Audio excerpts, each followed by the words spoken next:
Hey, what is up YouTube? It's me, Kevin, and I am back on my blind playthrough of Lords of the Fallen, and I'm pretty sure this is it. This is probably the last video in the playthrough, the blind playthrough series. In the last video, we took down the Sundered Monarch right here.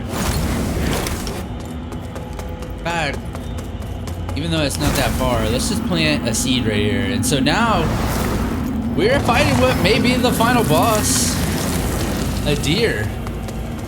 We actually entered the Rogar realm in the last video, and we died in a pretty weird way. We just got knocked off the ledge. It was kind of weird, but let's get back in there. Let's continue the fight against Adyr. We'll watch this video again.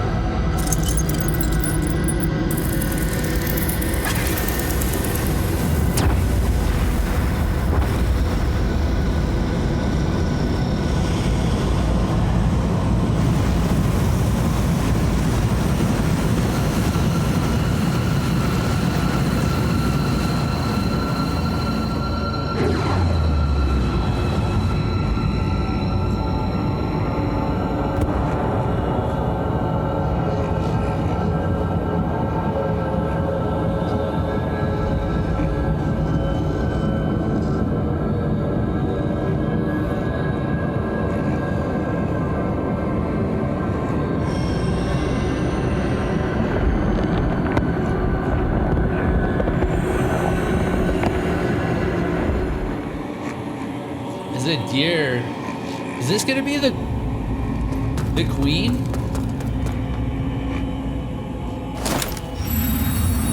All right, we know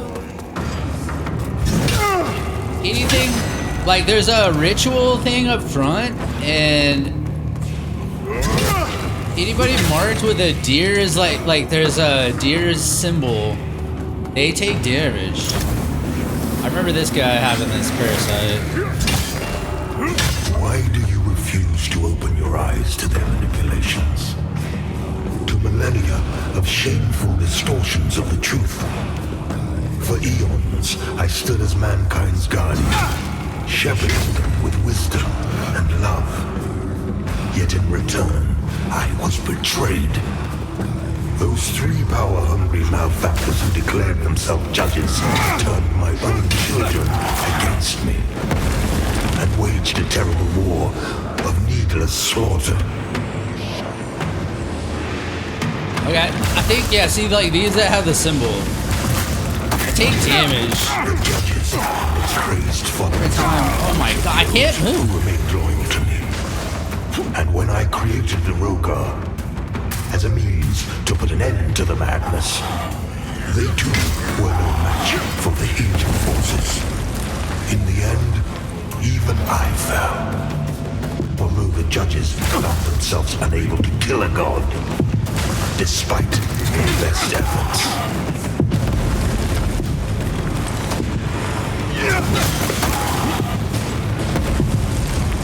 In a world left blackened and corpse-choked by their crusade, the judges banished me to this barren realm, which has served as my prison ever since. Meanwhile, men set about ruling themselves. Oh my god. The divine oppression I'm dead. accused me. And yet, how little time passed before the judges themselves were raised to the status of demigods. Not dead. Worship their real ambition all too clear. Oh my god. Yet an outcome. The people deluded themselves into believing a triumph. How much invulnerable for 8 seconds. You do a lot of damage here. Far more than was ever spilled in my name.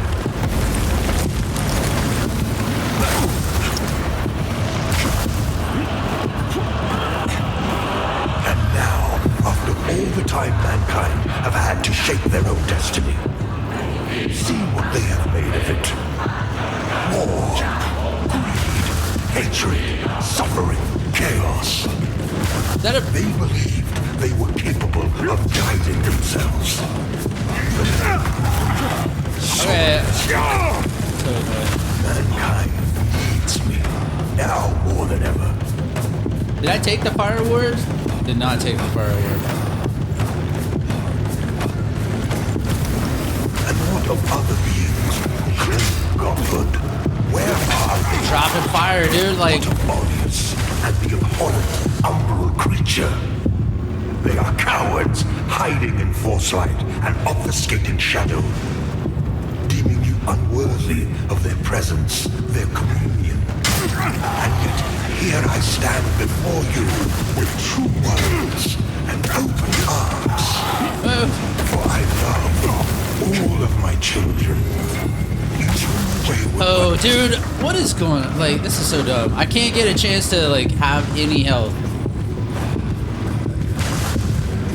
Listen to me. You must stop this before you allow yourself to condemn all of mankind for eternity. I am not your enemy, only what my own enemies fear.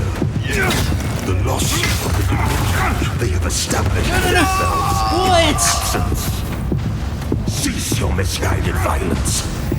Now, the insistent hubris of humanity. You are in the Dude, just like, oh god, the projectiles like just fucking tracking you is so dumb.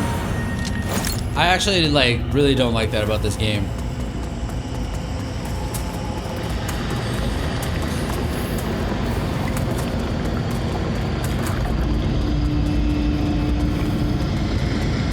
If there's a fight after this, it's so dumb. Like, how do I do this without taking damage?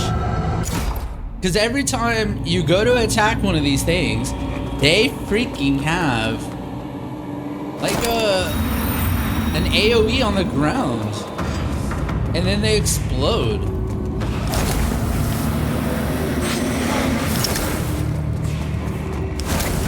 Why do you refuse to open your eyes to their manipulations? To millennia of shameful distortions of the truth. For eons, Hello? I stood as mankind's guardian, shepherding them with wisdom. He doesn't have one? What? He always has one, usually. I was betrayed. Those three power-hungry malefactors who declared Like, look, themselves kids! Oh my god, what? Please my don't. own children against me. Oh And my waged a god, terrible bro. war of needless slaughter.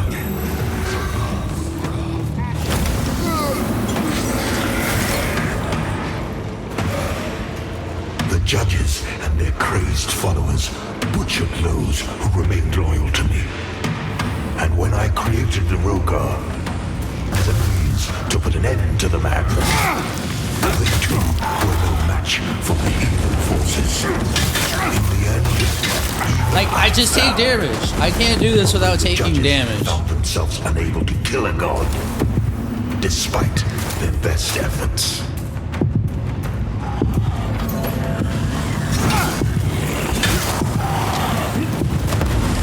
In a world left blackened and corpse-choked by their crusade, the judges banished me to this barren realm, which has served as my prison ever since. Oh my god, dude. How?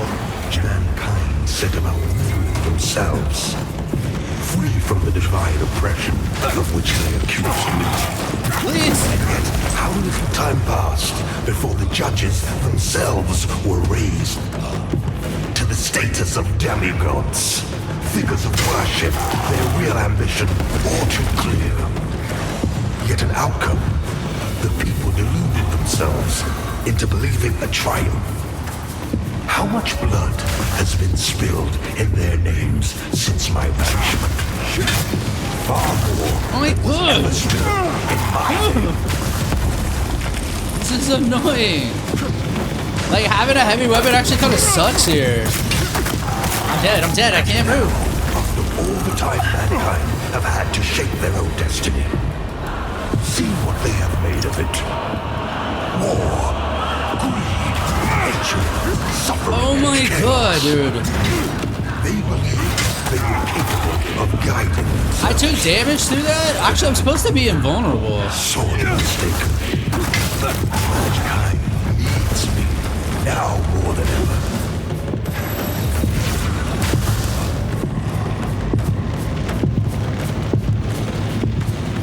And what of other demons who claim godhood? Where are they? What of Aureus and the abhorrent umbral creature? They are cowards, hiding in foresight and obfuscating shadow, deeming you unworthy of their presence, their communion. And yet here I stand before you with true words and open arms. For I love all of my children, even the wayward ones. This guy didn't have fire, then just randomly has fire.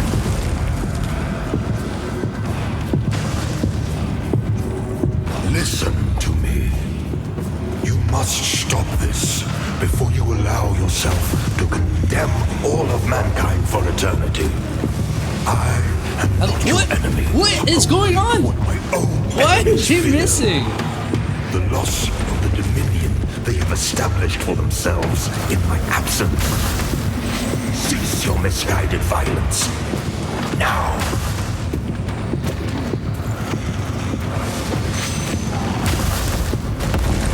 Alright, one more.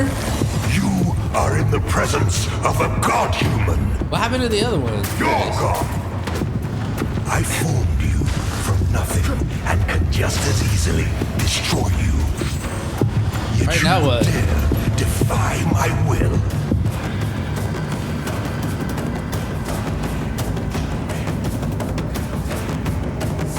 I look upon you with I pity. look upon you with pity, my lost child.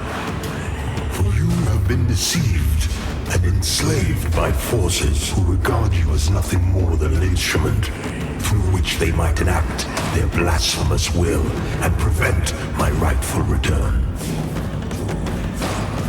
It's cool, man. Adyr is cool looking. Now what do I do? I feel like this is just gonna hurt me, no? Okay. Dude, if there's a whole nother boss fight after, if I have to keep going through that, I'm probably just gonna quit the game.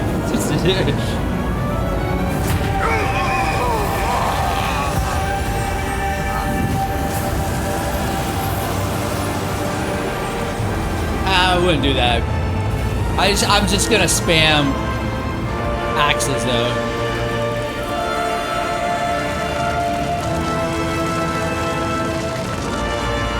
We burned? We burned up? Oh, that's it. The light of the Umbral lamp knows no satiation. Assuming even a god. Aureus' will done by heresy tainted champion. Rewarded only with annihilation. Heresy tainted. With renewed influence, Aureus unleashes his radiance to purify those deemed transgressors. In light, they fall.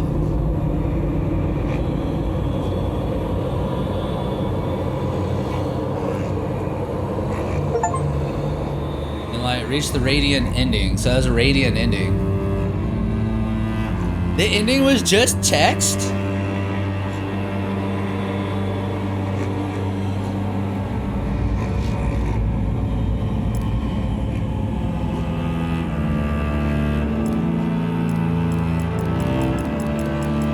I gotta say, that was pretty anticlimactic. You've unlocked a new class, Radiant Purifier, a martial priest of the Church of Orion Radiance, whose rigorous training in matters both spiritual and somatic serves them in unflinching cleansing anything deemed anathema? Never seen that word. To the Church and Aureus. Offense-focused class vulnerable to physical harm, but with a greater tolerance for magical damage. Do you get like a halberd?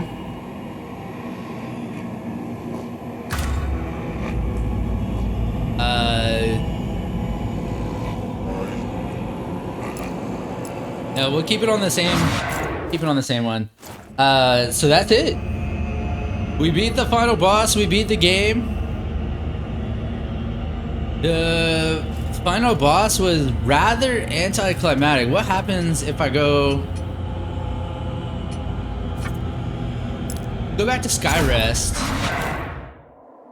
See what Pieta has to say. She was the radiant one, like wanting us to do all this.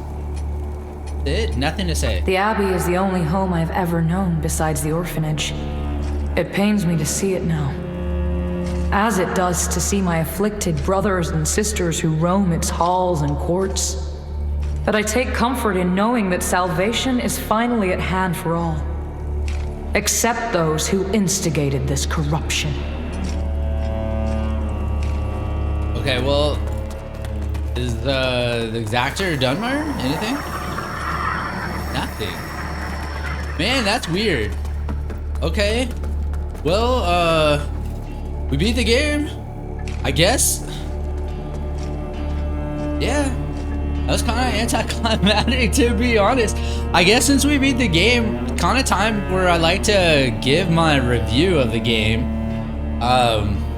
I guess, you know, let's just jump out with the number. I would say this game is a 7 out of 10. 7 out of 10. It's definitely not a bad game, but it wasn't a great game either. I had almost like a roller coaster of feelings and opinions about this game. When I first started the game, I nearly quit it within like the first 3 to 5 hours.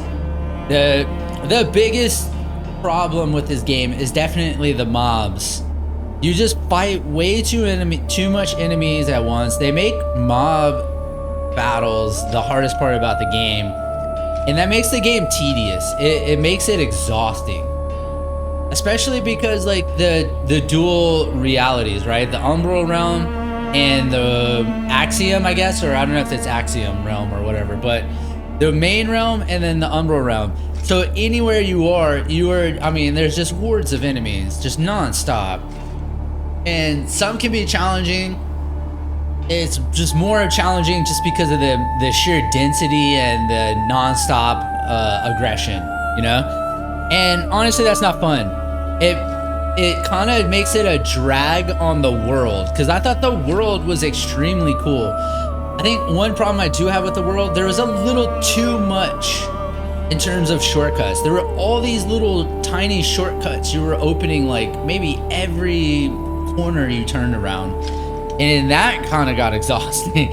I felt like there was just too many. Like in Bram's castle, you just kept unlocking, like kicking down ladders back to old seed flower beds that they were old flower beds that were basically worthless at that point because I've already moved my seedling to a new spot. And so I feel like the mob density and the mass amounts of like shortcut stuff, just it made this game exhausting. It made it probably take longer than it should have, because I actually thought about this in Bram's castle. One of the coolest things about, I would say coolest things, but one of the ways that like Dark Souls, FromSoft games work so well is that, first of all, they don't overload you with enemies. You can clear enemies and get, you know, what is a breathing room, or, you know, just a moment of relaxation to explore the area around you. When I got to Bram's castle, there were just so many enemies that like I couldn't really go explore every corner. I couldn't take my time through it because I like eventually just got exhausted to the point where I'm just running around avoiding enemies. And so I couldn't really take my time to explore things, so I missed some stuff. Like, I remember I missed the, in Bram's castle, when I first unlocked it, I missed the lever that rotated the spiral staircase. So, you know, that's just to me, that takes some of the fun out of the game. I greatly disagree with the design of the mass amounts of mobs. And then on the other side, the bosses were way too easy. Just way too easy, man. Like, it was the complete opposite. The mobs and the regular enemies of the world were so hard, you know, or so much harder, more challenging than the bosses. And that's, man, that is just fundamentally wrong. I mean, I get, you know, to be honest, this is Hexworks game. It's whatever they wanted to do, but if they're trying to make a fun Souls-like, they went in the opposite direction fundamentally. Because, like, again, in FromSoft games, Dark Souls, Bloodborne, the bosses are the most memorable parts of that. In fact, I'm turning to look at the wall behind me.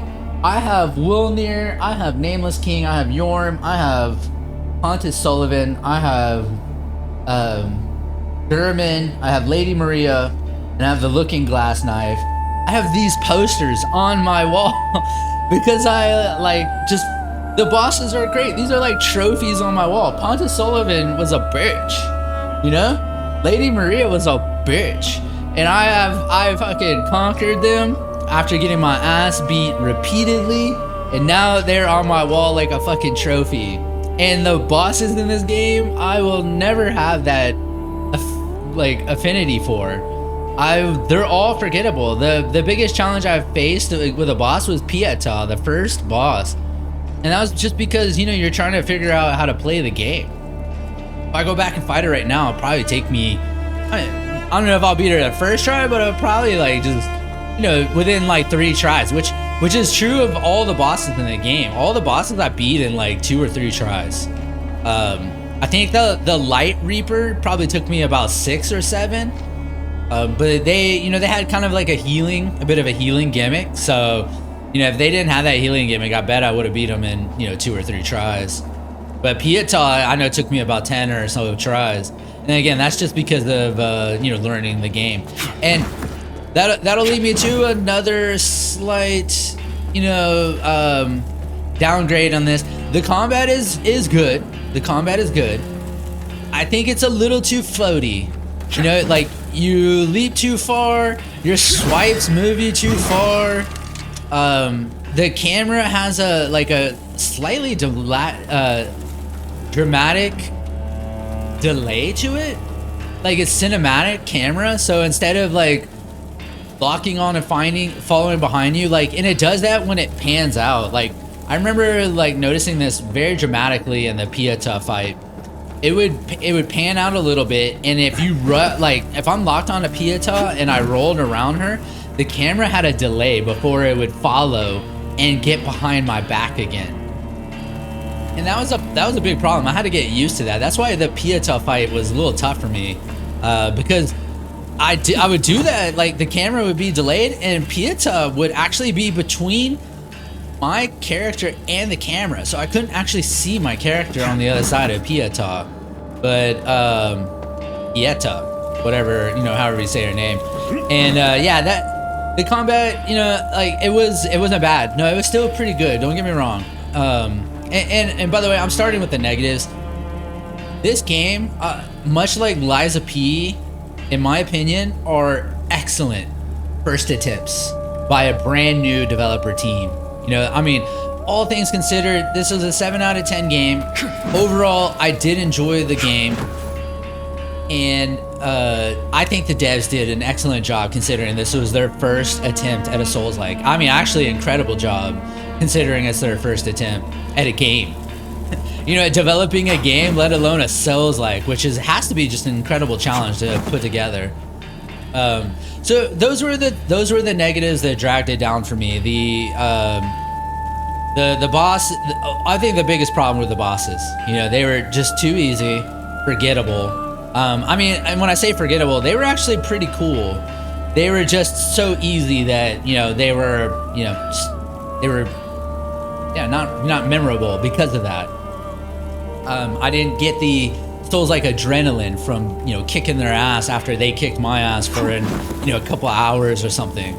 The mobs were just way stupid. I just thought it was dumb. It kind of made a drag on getting through the game, getting through the world, just being able to explore the world. When I played Dark Souls and Bloodborne, and maybe not so much Elden Ring, but like the more linear ones, you know, kind of like this, linear connected world stuff. I like to explore every corner. collect every little thing I can. And you know, yeah, it just got exhausting with the mobs in the game. It made that aspect of the game not great. But dude, excellent first time by Hexworks. I actually am super excited to see what they do next. You know, the problem is, I know if they do DLC, we're still gonna have probably issues with the floaty combat. I would be more interested to see what they do in the Lords of the Fallen 2, and maybe tighten up the you know, the floatiness of this game. Give it a little bit of tighter combat. Maybe change up the mob design and the you know, the boss design, so they kind of flip the script and make the bosses harder and the mobs not as, you know, abundant. So I would definitely be super excited to see what they do with Lords of the Fallen 2. But you know, one huge positive too in this game, I mean, first of all, the design is amazing. Look at this. This save area is fucking cool, dude. They have incredible style in terms of world detail. Like even areas that aren't like meticulously designed. Like I just remember the swamp. The swamp was like just so cool. It was just like average tiki hut type things around, but for some reason it just had this atmosphere that was so cool to me, without having like super elaborate designs like this. And damn, we move into this next area. You know, by the way, this is probably the first time I've been in Skyrest Bridge where we weren't having massive performance issues. I did face a lot of performance issues in this game. Right now, this is super fucking smooth though. But damn, this game like is gorgeous, like design. This is so freaking cool, and we are getting some performance issues over here. I just remember like this area, walking into this area over here is so freaking cool. The graphics are amazing. These are definitely some talented developers. Again, I think there was a little issue in terms of execution and design, and honestly, I hate to say this, that's more on the creative director. That's more on the higher ups at Hexworks. I think what they need to do is kind of think about a lot of the complaints that you know, fans of Souls-like games had with this, and yeah, you know, and deal with that. You know what this reminds me of, by the way? I remember there were trailers of where you're walked into like something like this, and there was a massive ass like king sitting on a throne, and he had to like peel his arms off of like the armrest. Like I think he was like, his hands were like stuck on like a needle sticking up or something. Whatever happened to that?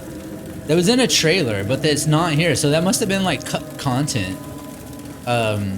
This was a game that probably could have used 6 more months of like development, you know, and fine tuning and everything. It probably needed more time to bake. The one aspect, again, another really cool design choice, the Umbral Realm. I love the idea of the Umbral Realm. It's so cool. It is so cool to shift between the worlds like this, and it actually works incredibly seamlessly. Like, it's very impressive. Again, you know, kudos to the developers on execution. They execute really, really well. And the Umbral Realm just like, I mean, it changes so much in terms of design. It was so cool. The artwork in this game is badass. You know, the combat was good, right? I did have issues with, you know, some of the floatiness. You know, like when you have all these heavy swords, like these grand swords I'm using, they all have the same attack pattern. I don't know, I kind of like, if I go swap to another one, it's gonna have the same exact attack pattern. It's like pointless to swap. You're just gonna like pick one that's the coolest. So grand swords versus medium double-handed swords versus short swords. These 3 types, they all have the same attack pattern each. Short swords are gonna have all this, you know, like, I don't know, there's like 15 short swords in the game. They're all gonna have the same attack pattern each. They're just gonna look different. They're gonna do maybe some different things, like in terms of like poison damage versus wither damage versus bleed damage, etc. But yeah, the characters in the story, you know, I don't know. I did pay a little attention to it. I didn't like dive deep into the lore, but it was interesting. I think it was interesting. Again, one of the problems I have, if the bosses were better designed, I would have more interest in paying attention to the lore of the world. I think that was one of the cooler things about like Dark Souls and FromSoft, is learning about the bosses in the world and your interaction, you know, and like why the bosses are the way they are. And then that just like bleeds into me wanting to learn more about why the world is the way we are and what our mission is ultimately. So yeah, that just kind of, you know, I think like some of the design choices in the, you know, the enemies and stuff, like, I don't know, it made it less designed. All that is why, you know, I think it's a 7 out of 10. I still think it's a really good game. I think this is a game, if you're a Souls-like fan, maybe wait, you know, until it's on sale. Maybe wait a little longer till the devs. I'll say this, another positive about these devs. I've been playing this game since launch, just about, and they have been incredibly active, like making changes and updates to the game. They have been very, very active, and hands off, you know, hands off to them. They're doing awesome. Hands off. Is that the saying? I don't know. Round of applause to the devs. They are definitely engaged. They are definitely passionate. They are passionate people, folks that are, you know, they definitely try their best. I just think it was creative choices that kind of brought them down. So that's a little bit higher up. That's not to the devs themselves, but yeah. Let's see. What was that? Graphics, combat, world, bosses. I think that kind of really puts it all together. I know, you know, if we consider this it's November 2023. We also had Liza P this year, which to me, Liza P was a 9 out of 10 or a 9.25 out of 10. So Liza P to me outclassed Lords of the Fallen. But Lords of the Fallen definitely did do some things better than Liza P. Like, I thought the world was more interesting in Lords of the Fallen than Liza P. And I just mean like the traversal world, you know? I actually love the puppet world of Liza P. I thought that was awesome. Liza P had more memorable bosses, more challenging bosses. Like, damn, I'm never gonna forget Romeo, dude. Romeo was badass. That was one of the hardest Souls-like bosses I've ever faced. In fact, I wouldn't mind going on Etsy looking for a fucking King of Puppets poster to add to my wall, dude. I just loved it. I would actually add a Liza P. You know what? As soon as I get out of this game, I'm gonna be looking for a Liza P poster to add to my room here, my studio. But there's nothing I'll go look for, in my opinion, for Lords of the Fallen. But anyways, I feel like I've been dragging on the game. It definitely is a good game. I'll definitely be interested to see what Hexworks do with Lords of the Fallen 2. I will definitely be all over that once it comes. Once they release that, I'm sure it'll take them 2 to 3 years, you know, to be able to pump out the next thing. Maybe longer. I don't know how much work they might have to do to make another one. I am not a game developer, so I don't really know how hard these things are. But anyways, that will conclude my playthrough, conclude my review. I give Lords of the Fallen a 7 out of 10. It definitely felt a little exhausting, but overall it was a good game. It was a good game. Maybe some of the tweaks the devs will make will even make it a better game. But hey, for anyone that tuned in and sat through this super long review, I greatly appreciate it. You know, if you're enjoying the content, my name's Kevin. I'm a new content creator here on YouTube. If you're enjoying the content, think about hitting the subscribe button, hit the like button, leave me a comment, leave me some feedback. I love getting feedback and comments from viewers out there. Every little bit helps the channel. We've definitely grown a lot. We're starting to get close to my first year. I think it's been about 9 months. So we're about 3/4 in to 1 full year on YouTube, and I've seen a lot of incredible growth. But yeah, that basically concludes my playthrough of Lords of the Fallen. So I hope to see everybody on a future series. Take care.